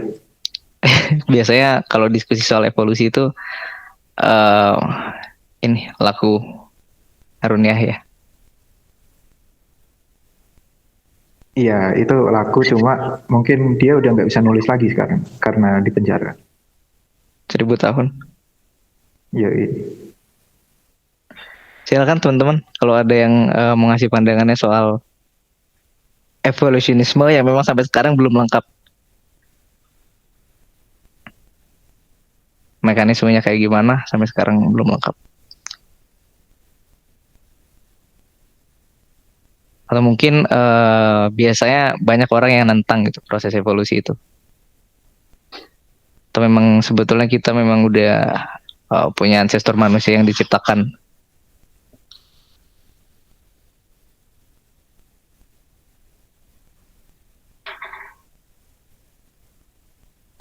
Izin bertanya, Kak. Silakan Mas. Oh ya, mungkin balik lagi ke determinisme biologis ya, tentang konsep pleiotropi sih, bagaimana satu gen itu mempengaruhi gen yang lain gitu. Eh, kan dalam percobaan Galton gitu kan, dia menyimpulkan kalau tingkat kognitif seseorang itu adalah sesuatu yang bisa diwariskan gitu. Nah, dalam pleiotropi sendiri kan, misalnya satu gen itu mempengaruhi gen yang lain. Apakah manusia yang dari katakan tingkat kognitifnya itu tinggi atau bisa dikatakan cerdas itu punya kondisi morfologis atau fisiologis yang berbeda dengan manusia yang tingkat kognitifnya kurang gitu, Mas? Terima kasih. Ya, jadi pertama-tama Galton itu melakukan sebenarnya 2 percobaan kalau nggak salah. Yang pertama itu dia melihat beberapa orang yang memang super cerdas gitu pada masanya, dilihat silsilahnya gitu. Dia juga sebetulnya ngelihat silsilah keluarga dia sendiri gitu loh. Dari kakeknya kan Erasmus Darwin, terus Charles Darwin, sampai dia Francis Galton itu kan merupakan suatu yang mungkin ini balik lagi ke bahasan yang minggu lalu ya, papernya Mas Bagas soal privilege. Mungkin memang Galton itu menyimpulkan bukan mungkin sih, tapi dia percaya bahwa kecerdasan itu diturunkan, sama perilaku juga diturunkan. Jadi kalau kita bicara soal apakah ada perbedaan dari genetik orang-orang yang super cerdas sama orang-orang biasa, ada. Jadi walaupun sampai sekarang itu masih kontroversial dan beberapa biologis menolak. Jadi percobaannya Plomin itu menemukan bahwa ekspresi gen IGFR1 pada orang-orang cerdas itu biasanya lebih besar gitu daripada orang-orang biasa. Jadi pertumbuhan otaknya lebih cepat dan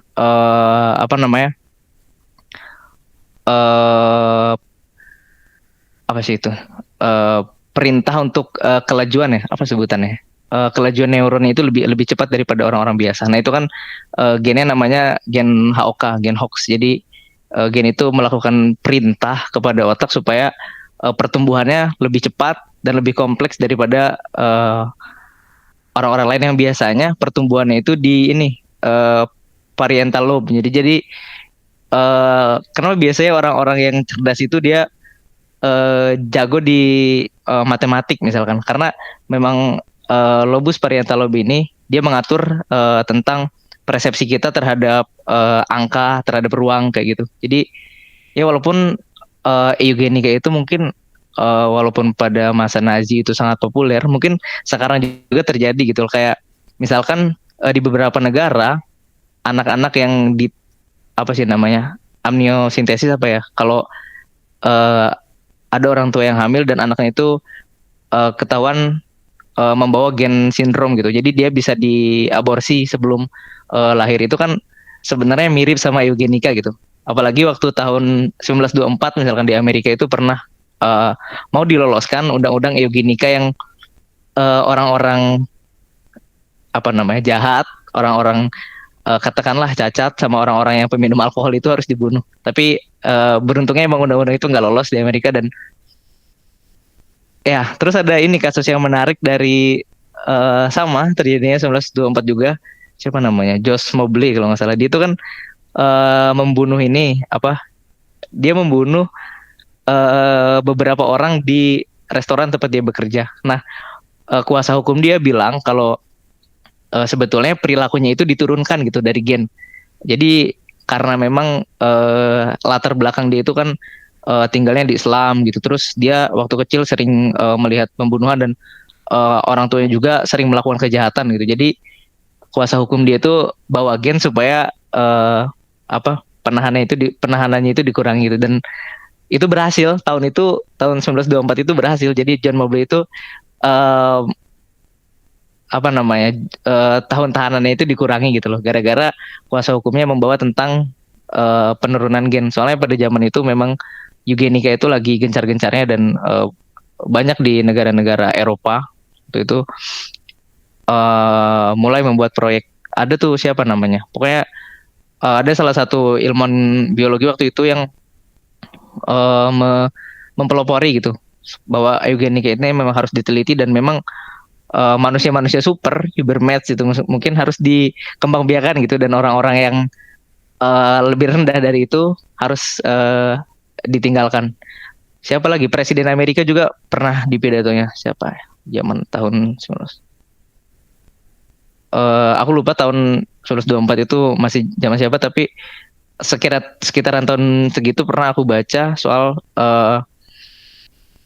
bahaya bagi bangsa kita kalau kita mengembangbiakan orang-orang berkulit hitam, orang-orang berkulit langsat, dan orang-orang berkulit putih lusuh. Dia bilang gitu, aku lupa itu siapa, tapi memang ada di draft pidatonya. Nanti aku carikan. Jadi menurut Francis Galton dan para biologis, para determinis radikal biasanya memang percaya kalau eugenika itu atau apapun itu yang unggul dari manusia sebelumnya memang diturunkan. Tapi sampai sekarang masih belum jelas karena memang kalau melakukan percobaan kayak gitu di manusia kan kadang-kadang ditentang sama banyak orang gitu. Terima kasih Mas Bayu. Silakan teman-teman yang ada tanggapan lain. Ini di chat ada Mas Fahmi. Ini gimana? Winston Churchill juga pernah. Kayaknya tadi itu Winston Churchill deh, kayaknya ya. Sorry kalau salah yang tadi bilang bahaya bagi bangsa kita kalau kita mengembangbiakan orang-orang kulit hitam dan lain-lain gitu. Ini kan udah kayak apa ya namanya? Eugenika modern gitu. Tapi sampai sekarang coba deh kalau kita misalkan milih sesuatu, kita kan pasti milih yang lebih bagus daripada yang lain. Mungkin eugenika itu memang sesuatu yang diturunkan gitu. Jadi kita selalu punya kriteria-kriteria terhadap sesuatu. Kalau kayak misalnya kalau mau menikah, orang kan selalu pilih gitu. Mana yang paling bagus, yang paling fitted sama dia. Jadi mungkin sebetulnya sampai sekarang kita masih menjalankan proyek eugenika yang mungkin kita tidak sadari. Kalau soal Winston Churchill itu ya pokoknya aku nggak berani nyebut itu benar atau salah karena memang secara moral mungkin kalau nyebut benar sangat bertentangan gitu. Terima kasih Mas Nova. Tapi memang ini ya, kita bisa setuju bahwa memang moral itu agak problematik ya kalau dibaca dari perspektif biologi ya Mas Fahmi.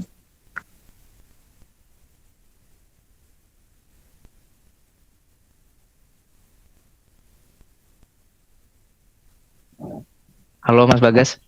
Iya ya. Boleh diulangi? Suaranya tadi utus-utus. Sorry. Mungkin kita bisa bersama katakan kalau memang persoalan moral itu agak problematis kalau dibaca dari perspektif biologi begitu. Ya, kalau untuk sampai sekarang persoalan moral itu sangat problematis kalau dibaca dari perspektif biologi soalnya meruntuhkan gitu loh. Jadi sesuatu yang emang udah lama mapan dan kita bangun itu tentang kindness gitu, tentang kebaikan kita terhadap sesama dan lain-lain atau tentang kesetaraan manusia itu kan udah mapan dan kalau tiba-tiba ada sistem yang memang baru dan lahir dari suatu fakta, mungkin itu bakal menggemparkan gitu. Kayak mungkin evolusionisme di Indonesia gitu kan banyak bahkan orang-orang yang menentang gitu bahwa evolusi itu tidak pernah terjadi dan manusia itu betul-betul diciptakan gitu. Kayak Harun Yahya misalkan. Bentar, kalau berdasarkan ilmu genom. Jadi bukunya Matridle itu menarik ya teman-teman kalau punya waktu luang boleh dibaca soalnya bukunya menarik banget. Walaupun kayak dia hanya menjadi pengantar gitu loh. Jadi supaya kita semakin penasaran dengan beberapa hal yang memang ternyata kok seperti ini gitu terjadinya. Kenapa nggak sangat bertentangan dengan keyakinan kita pada mungkin yang udah tertanam di diri kita waktu kecil gitu. Bahkan persoalan darah pun tadi ternyata darah itu gen ABO itu menentukan seberapa kuat kita bertahan dari beberapa penyakit. Misalkan darah O yang kuat terhadap malaria tapi lemah terhadap kanker atau darah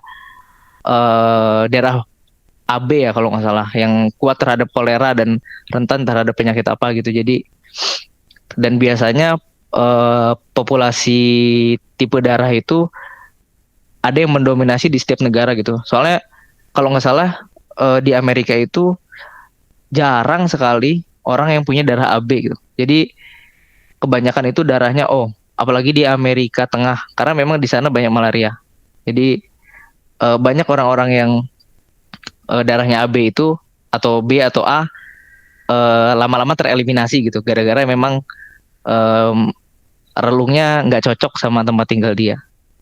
Jadi ya kalau kita ngelihat dari perbedaan-perbedaan kayak gitu, mungkin memang sebetulnya kita itu berbeda gitu. Jadi ada memang superioritas tertentu pada golongan-golongan lain. Kayak misalkan kalau kita nyambung ke bahasan feminis kan, kalau nggak salah di buku ya aku lupa tapi di buku yang Madridley kalau nggak salah dia bahas soal konflik antara kromosom X dan kromosom Y gitu kan. Banyak para feminis yang bilang eh, aku nggak banyak eh, pemahamanku soal feminis dangkal banget sebenarnya cuman di beberapa buku tentang kromosom X dan Y atau di artikel ilmiah banyak menunjukkan bahwa memang perbedaan itu terjadi gitu di antara laki-laki dan perempuan dan sayangnya bagi laki-laki ternyata eh, defaultnya kita itu sebenarnya perempuan gitu. Jadi laki-laki sebenarnya transgender dari perempuan. Kalau nggak salah di bukunya Matrili juga ada dan ini menarik karena eh kita tahu di kromosom laki-laki itu kan ada Y gitu kan. Kalau di kromosom perempuan ada XX. Jadi X itu 3:1 sama Y. Jadi kenapa laki-laki lebih agresif kayak gitu misalkan? Karena dia itu harus mengalami penindasan terus-terusan dari kromosom X. Karena kalau nggak salah kromosom X ini berusaha membunuh kromosom Y sehingga kromosom Y itu bentuknya kalau teman-teman mungkin familiar ya bentuknya kromosom Y itu sangat kecil gitu jadi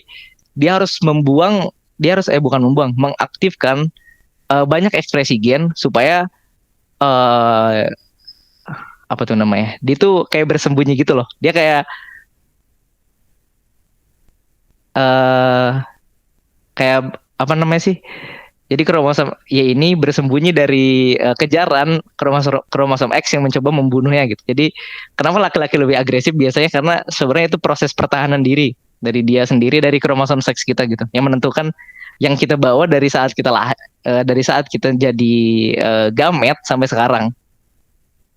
Jadi mungkin banyak juga feminis yang bertentangan dengan ini dan ya as a biological fact gitu kan bahwa kita ini memang berbeda, uh, tapi memang kesetaraan itu bukan ihwal kalau kita misalkan kita bisa aja berbeda, tapi memang kesetaraan itu harus diciptakan supaya mendukung memang kelestarian kita. Kalau misalkan uh, kita hidup tinggal perempuan semua kan ya punah juga. Kalau kita misalkan laki-laki semua juga punah. Jadi makanya di evolusi itu selalu ada kesetimbangan yang pernah dihitung sama matematikawan Hardy kalau nggak salah matematikawan siapa namanya G.H. Garold ya pokoknya matematikawan Inggris dia pernah meneliti soal kesetimbangan evolusi maka setiap spesies itu sebetulnya berbagi suatu kesetimbangan gitu kalau di bukunya Maynard Smith itu dianalogikan jadi elang dan merpati kalau nggak salah. Jadi kalau populasinya elang semua, dia berantem, punah juga. Kalau populasinya merpati semua, dia lambat laun bakal nggak bisa mencukupi kebutuhannya gitu, karena dia nggak pernah bertarung dan jadi apa namanya proses kelahiran itu tinggi dan alam tidak dapat mencukupi. Pada akhirnya dia punah juga. Jadi harus ada kesetimbangan di antara spesies.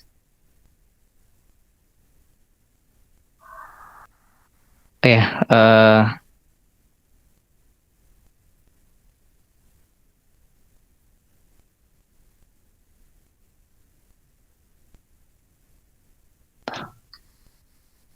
Ini ada pertanyaan di kolom chat.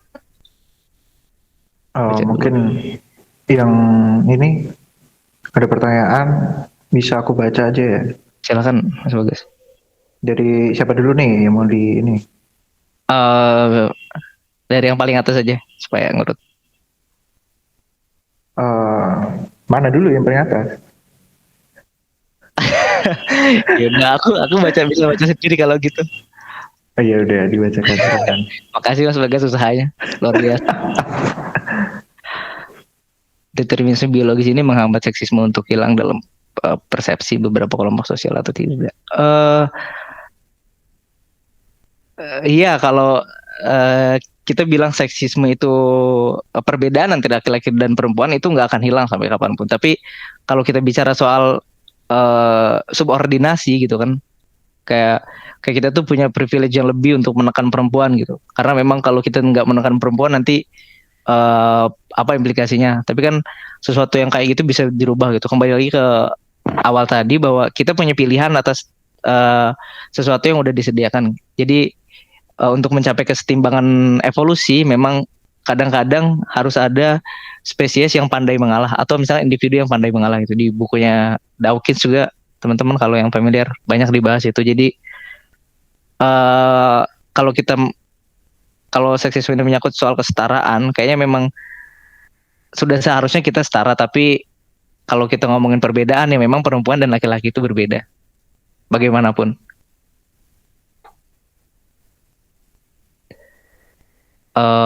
Oke. Mungkin ini ya, aku mau nanggepin yang tadi soal Boleh. kromosom segala macam itu. Kalau yang aku baca tuh waktu di scroll Springer itu ada artikel lah tentang injeksi sperma segala macam. Itu dikatakan kalau kera sebenarnya, atau aku nggak tahu apakah itu kera atau simpanse, cuma seingatku kera itu udah mengalami degenerasi kromosom Y gitu. Dan ternyata manusia juga dalam beberapa ratus tahun terakhir itu dia mengalami degenerasi kromosom Y gitu. Dan itu bisa kita bilang kalau sebenarnya kan ada gen yang untuk dia mengatur embrio gitu atau apa ya itu tentang switch gitu kayak ini mengatur tentang kelamin gitu, tentang kromosom itu tadi apakah harus XY atau XX atau mungkin XXY gitu yang kelaminnya nggak jelas. Itu ada. itu kira-kira gimana gitu, maksudnya kalau memang ternyata kromosom Y itu mengalami degenerasi, terus apa implikasinya ke depan gitu, apakah laki-laki itu akan benar-benar punah atau justru hanya itu tadi menciptakan XXY misal, atau malah dia akan tetap ada dan semakin banyak. Dan buktinya sekarang kan kalau aku baca-baca populasi laki-laki dan perempuan itu kan 11/10. Sorry 101/100. Nah itu kira-kira gimana gitu, apakah ada implikasinya di generasi kromosom Y itu atau enggak gitu? Oh iya ya, sebenarnya degenerasi terhadap kromosom Y itu udah terjadi di beberapa hewan. Kayak misalkan ada satu jenis serangga, aku lupa ini kupu-kupu atau apa, tapi sampai saat ini dia tuh eh, aku juga lupa juga perbandingannya berapa, tapi memang populasi perempuan itu jauh lebih banyak daripada yang laki-laki, memang karena memang ada di dalam gen X yang memang memerintahkan untuk gen hoax-nya untuk membunuh eh, kromosom Y gitu. Jadi sebenarnya perempuan ini hanya ingin melahirkan perempuan. Jadi kalau misalkan biasanya kalau misalkan gamet yang dibawa laki-laki itu sel Y apa namanya kromosom Y-nya itu kurang apa namanya kurang ekspresif dalam menjalankan beberapa misi dia untuk bersembunyi, biasanya dia itu melahirkan perempuan, anak-anak perempuan. Jadi gen penentu kelamin yang tadi itu namanya kalau nggak salah gen SRY, kalau nggak salah. Dan gen itu gen SRY itu tugasnya itu sebenarnya bukan menentukan kelamin, karena kelamin itu sebetulnya defaultnya itu perempuan, tapi karena ada gen SRY ini, jadi gen SRY ini berfungsi untuk meningkatkan maskulinitas gitu, kayak suaranya dibedain atau misalkan tubuhnya lebih berotot atau lain-lain, dan ini kan diatur supaya memang eh, tujuan terciptanya gen SRY ini untuk menyelamatkan kromosom Y yang memang diburu sama kromosom X. Itu di beberapa artikel tentang kromosom memang banyak. Ada kemarin baru-baru ini di ilmuwan universitas apa ya? Pokoknya profesor di Australia. Papernya banyak dan bisa diakses di mana aja itu. Nggak harus buku fisiknya. Dia bilang kalau kita masih seperti ini, kesadaran kita terhadap laki-laki dan perempuan itu cuma sebatas perbedaan kecil, maka dalam 500 juta tahun ke depan laki-laki bakal punah. Dia bilang gitu. Jadi dia ngasih suatu tesis soal hibridasi gitu loh. Jadi supaya kita laki-laki itu nggak punah, jadi kita harus menyetelnya gitu supaya entah itu kromosom X-nya yang dibuat lemah atau kromosom Y-nya yang dibuat banyak supaya nggak mati duluan. Tapi di sini apa namanya? Kenapa kita punahnya itu lambat di perkiraan dia itu karena memang kromosom perempuan itu walaupun dia banyak ekspresi gen X-nya itu banyak, tapi dia gampang mati gitu loh. Jadi kalau misalkan tekanan darahnya tinggi waktu saat melahirkan biasanya dia mati. Tapi kalau kromosom Y itu biasanya lebih kuat. Dan karena dia itu bergeraknya sendiri, mungkin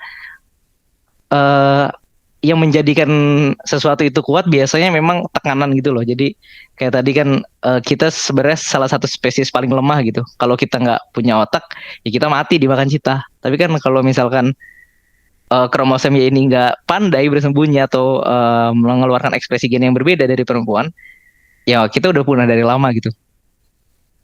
Terima kasih Mas Bagas, menarik. Oke, ini ya, mungkin aku bisa contohkan tuh yang udah hilang tuh beberapa spesies dari tuku small itu dia beberapa udah hilang. Jadi mungkin yang bisa aku tarik tuh supaya ada yang digoreng, mungkin teman-teman ini yang ingin memperjuangkan kesetaraan gender bisa tidak hanya pakai sosiopolitis atau sosioekonomis, tapi juga pakai isu sosiobiologis gitu. Kira-kira gitu. Bahwa kita semua pada kodratnya adalah perempuan. Yeay. Gitu. Jadi gimana teman-teman? Ada yang mau bertanya atau menambahkan lagi? Laki-laki adalah perempuan yang salah hormon. Emang Rio Hasan pernah bilang gitu ya? Aku gak ngikutin sih, tapi memang iya. Laki-laki itu sebenarnya perempuan yang gak salah hormon.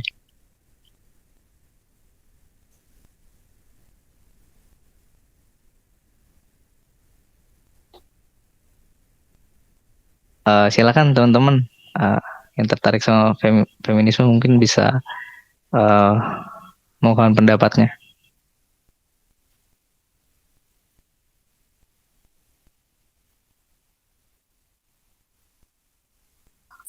Izin bertanya lagi Mas. Silakan. Nah, mengenai apakah ada tingkat kesadaran dari skala kromosom gitu Mas? Sementara kalau sepenangkapan saya itu kesadaran itu muncul kalau ada neuron-neuron yang sudah berkembang gitu di otak itu. Jadi apakah memang ada kesadaran dari tingkat kromosom yang bisa diturunkan sampai yang tetap dijaga gitu sampai alam bawah sadar ini satu organisme gitu Mas? Oke. Aku sejauh pembacaanku kurang tahu ya kalau soal kesadaran di tingkat yang lebih kecil gitu. Tapi sebetulnya sepembacaan aku biasanya apa namanya kromosom itu tugasnya itu untuk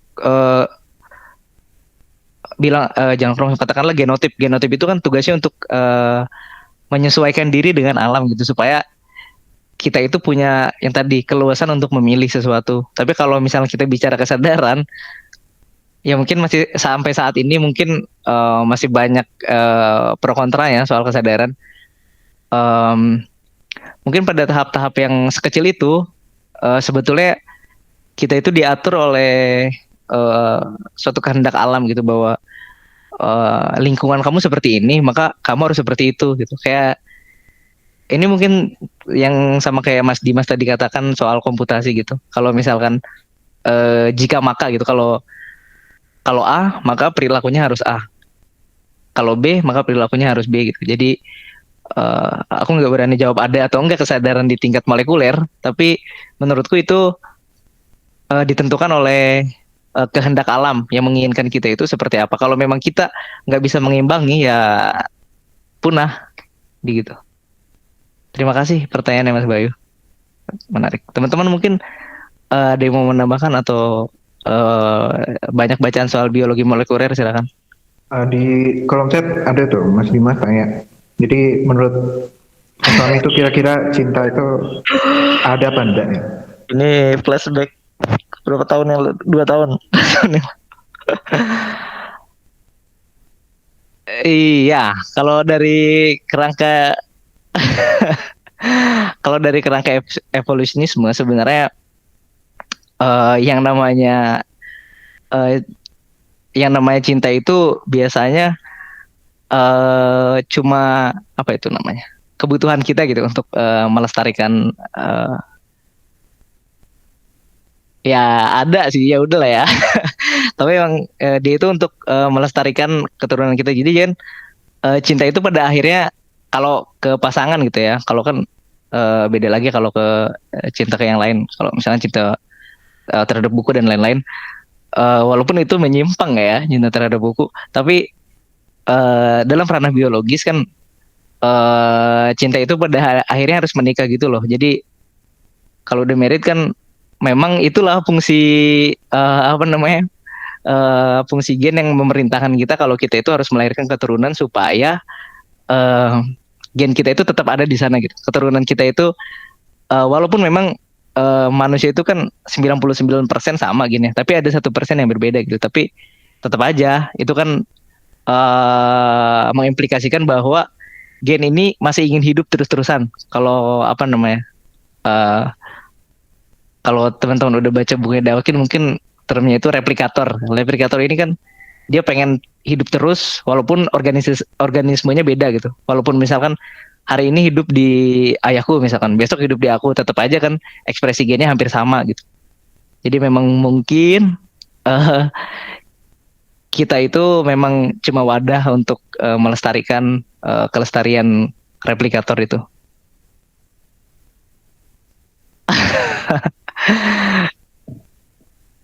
Silakan teman-teman yang lain mungkin yang udah baca tentang simposium yang Plato bisa berkomentar. Tapi ini ya, mungkin sebenarnya menurutku persoalan cinta ini persoalan yang menarik gitu. Karena aku pernah baca aku pernah lihat di YouTube, aku lupa tapi sekilas mungkin tahu bahwa ternyata Dawkins waktu ditanya apakah dia pernah dicintai orang gitu, ternyata dia bilang pernah gitu. Bahwa kenapa dia dicintai itu ya dia taunya karena dia dimasakan masakan atau dia diberikan bunga, dia diberikan apa segala macam hadiah gitu. Nah, menurut dia itu cinta gitu. Tapi ya menurut saya itu belum bisa merepresentasikan cinta gitu. Karena kalau hanya masakan tukang nasi goreng yang kita bayar juga dia bisa memasakkan kita masakan gitu. Nah mungkin cinta ini agak sedikit kompleks ya, dan saya nggak yakin ini bisa dibahas di dunia biologis gitu. Kira-kira begitu. Ya, kalau misalkan bisa diralat mungkin kalau bisa diulangi, aku meralat kejadian ketika PPSMB. Mungkin sebetulnya memang benar kata Mas Bagas, kalau ada sesuatu hal yang memang sifatnya itu memetika gitu. Jadi transfernya itu bukan murni transfer genetik, tapi memang ada sesuatu yang melampaui itu dan sampai sekarang kita nggak tahu. Mungkin ini bukan jawaban yang bagus buat para saintis, tapi ya aku setuju sama Mas Bagas kalau mungkin memang ada sesuatu yang beyond genetika dan pengetahuan kita. Oke, jadi gimana? Ada lagi yang ingin menanggapi atau bertanya? Silakan teman-teman.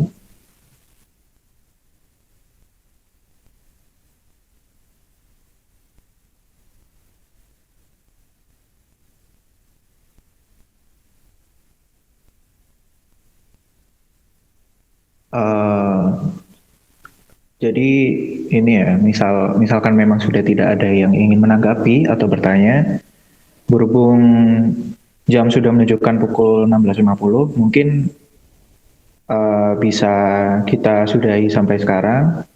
Dan mungkin Mas Fahmi ada ini kata-kata yang ingin disampaikan atau konklusi terkait dengan diskusi kita pada sore hari ini. Silahkan, waktu dan tempat saya persilahkan. Oke, balik lagi. Mungkin beberapa tahun ke depan, kalau perkembangan genetik itu penelitian tentang genom itu menunjukkan keberhasilan, maka kita bakal tahu gitu sebenarnya siapa dan ingin kemana kita sesungguhnya. Walaupun sampai saat ini evolusi dipahami sebagai suatu proses yang nggak teleologis, nggak punya tujuan pasti, dan memang kenyataannya seperti itu. Jadi ikut Carl Sagan, mungkin ada sesuatu di luar sana yang begitu mengagumkan yang memang ditunggu untuk kita cari. Terima kasih teman-teman, Mas Bagas dan yang lain-lain udah hadir. Oke, terima kasih. Jadi sekian diskusi kita pada hari ini. Maka terima kasih terutama untuk pemantik Mas Fahmi dan teman-teman yang sudah hadir dan teman-teman yang sudah menanggapi dan bertanya. Jadi kita akhiri sampai di sini. Terima kasih semua. Silahkan jika ada yang ingin meninggalkan tempat, dipersilahkan. Terima kasih semua.